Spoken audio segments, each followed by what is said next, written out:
Securities के CEO नवीन कुलकर्णी हमारे साथ जुड़ रहे हैं, उनसे बात करते हैं। नवीन जी, गुड आफ्टरनून। नवीन जी, एक सेंस बन रही है क्या कि मार्केट कुछ रेजिलियंस दिखा रहा है, कुछ सरकार की तरफ से कुछ एक्शन होने की उम्मीद है, कुछ टैक्सेशन फ्रंट पर कुछ आ जाए ऐसी कुछ उम्मीद है, ऐसा कुछ लग रहा है क्या मार्केट को देखकर? और इस समय आपका व्यू क्या है इस मार्केट एक्शन को लेकर?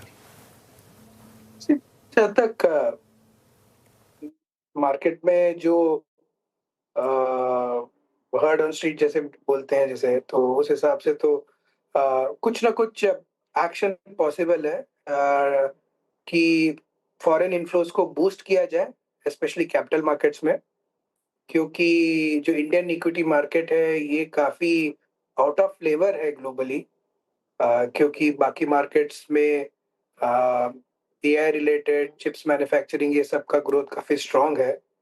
और उसके अलावा वैल्यूएशंस भी काफ़ी सारे ग्लोबल मार्केट्स के रीज़नेबल दिखाई देते हैं लोगों को, एंड अर्निंग्स ट्रैजेक्टरी काफ़ी मार्केट्स में ठीक है। तो उस हिसाब से इंडियन मार्केट को थोड़ा-सा एक्सपेंसिव लोग देखते हैं, बिकॉज़ अर्निंग्स ट्रैजेक्टरी लास्ट 2 साल बहुत स्ट्रॉन्ग नहीं थी।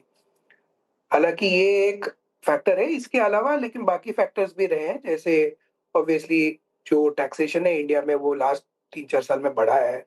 कैपिटल गेन्स टैक्स बढ़ा है, एसटीटी बढ़ा है, तो ये सारे नेगेटिव फैक्टर्स हैं। तो इसमें गवर्नमेंट थोड़ा चेंजेस कर सकती है, जिसकी वजह से फॉरेन इन्फ्लोज़ इंडिया में बूस्ट हो सकते हैं, एंड ऑब्वियसली उसका बेनिफिट रुपया को काफ़ी मिल सकता है।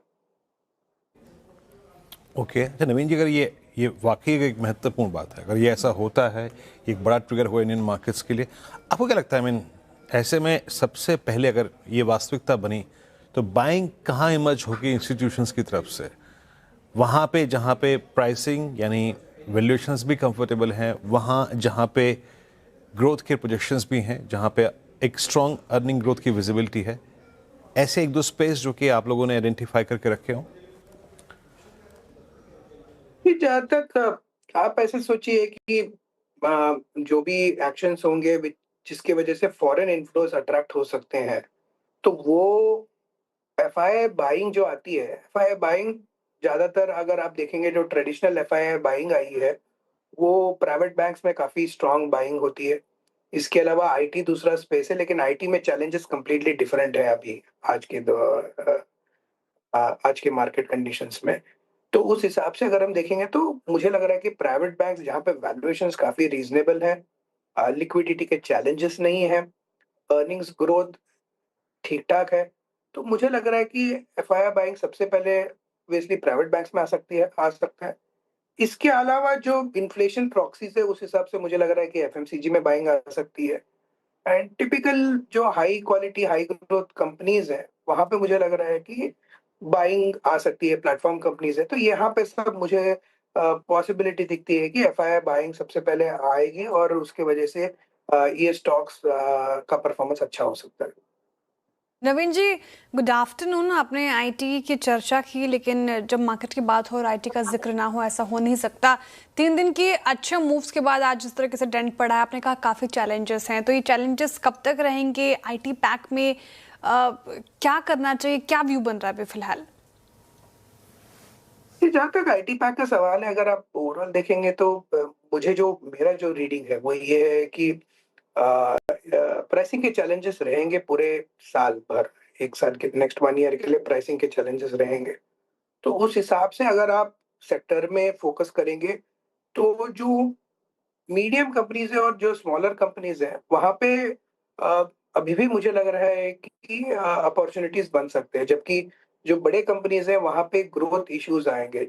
उसके अलावा जो मीडियम साइज़ कंपनीज़ हैं, जैसे कोफोर्ज हो गया, तो यहाँ पे सब काफ़ी हाई प्रोबेबिलिटी है कि जिन्होंने एआई रिलेटेड नई चीज़ों में फ़ोकस किया हुआ है।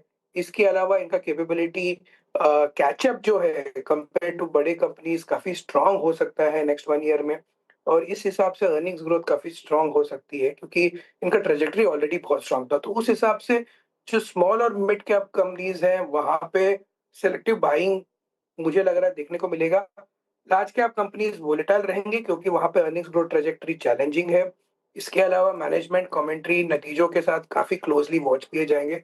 सो नेक्स्ट 1 ईयर मुझे लार्ज कैप कंपनीज के लिए थोड़ा टफ लगता है, लेकिन मिड कैप कंपनीज के लिए इंटरेस्टिंग लगता है।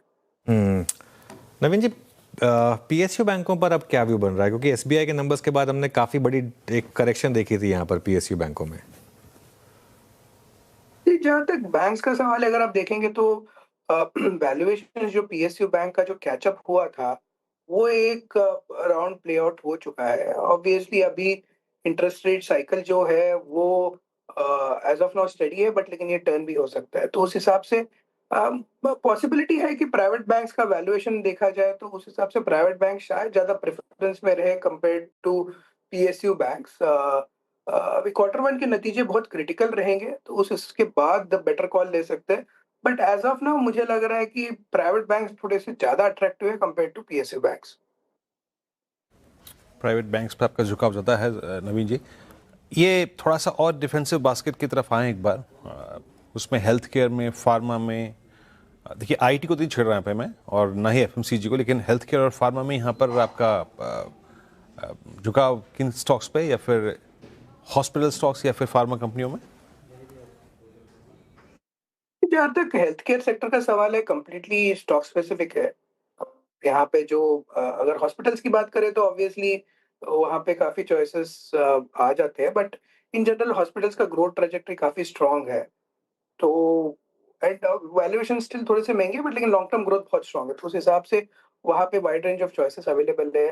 तो बहुत ही इंडिविजुअल स्टॉक्स के ऊपर फोकस रहेगा इसमें। जैसे किम्स है, वहाँ पे कुछ इंटरेस्टिंग एक्टिविटी हो सकती है। अपोलो ऑब्वियसली मार्केट का फेवरेट रहा है, लेकिन ये जो सेक्टर है यहाँ पे अभी थोड़ा स्टॉक स्पेसिफिक देखना चाहिए। इसके अलावा अगर आप फार्मा कंपनीज देखेंगे तो वहाँ पे ऑब्वियसली अभी भी जो सीडीएमओ कंपनीज हैं वहाँ पे झुकाव बना रहेगा। इसके अलावा काफी स्टॉक स्पेसिफिक स्टोरीज हैं वहाँ पे। तो उस हिसाब से जहाँ जहाँ पे जो कंपनीज के यूएस एफडीए अप्रूवल्स आ चुके हैं, चैलेंजेस नहीं है, राइट, वो कंपनीज में मुझे लग रहा है कि ठीक ठाक स्कोप रहेगा। बट बहुत ही स्टॉक स्पेसिफिक सेक्टर है फार्मा। ये मार्केट जंक्चर पे यहाँ पे कोई straight forward uniform secular bull run नहीं दिखाई दे रहा है मुझे। स्टॉक स्पेसिफिक स्टोरीज ठीक ठाक परफॉर्म करेंगे। ठीक है। रिटेल स्पेस नवीन जी, विशाल मेगा मार्ट, डीमार्ट तो आज चल भी रहा है, नतीजे अच्छे थे यहाँ पर। आगे चलकर स्ट्रेंथ नजर आ रही है आपको इस स्पेस में? ट्रेंड में भी आज थोड़ी बहुत पिछले कुछ दिनों से हम स्ट्रेंथ देख रहे हैं, तो रिटेल एज ए स्पेस कैसे लग रहा है आपको? जो रिटेल स्पेस है ये काफी देखा जाए तो जो नॉमिनल ग्रोथ से प्रोडक्ट के भाव बढ़ रहे हैं, दाम बढ़ रहे हैं। प्रोडक्ट के दाम बढ़ने से रिटेल में ऑब्वियसली शॉर्ट टर्म में थोड़े से चैलेंजेस हो सकते हैं in terms of pricing elasticity कैसे प्ले आउट होती है। लेकिन जो डिस्काउंटिंग स्टोर मॉडल है वहाँ पे अगर same store sales growth improve होता हुआ दिखाई देगा, राइट, वो जो काफी हाई प्रोबेबिलिटी है same store sales growth, because आपके प्रोडक्ट के दाम बढ़ रहे हैं तो उसके हिसाब से सेम स्टोर सेल्स ग्रोथ बढ़ेगा, उस हिसाब से मार्जिन्स भी थोड़े से पिकअप हो सकते हैं। तो ओवरऑल मुझे रिटेल स्पेस काफी अच्छा दिखाई दे रहा है। विशाल मेगा मार्ट के नतीजे देख लीजिए या बाकी भी जो स्पेसेस है वहां पे भी आप नतीजे देख लीजिए। तो उस हिसाब से रिटेल स्पेस नेक्स्ट 12 मंथ्स के लिए मुझे लग रहा है कि अच्छा परफॉर्म करेगा। ओके, चलिए, बहुत बहुत शुक्रिया नवीन जी आज हमारे साथ जुड़ने के लिए और अपना व्यू रखने के लिए। कैबिनेट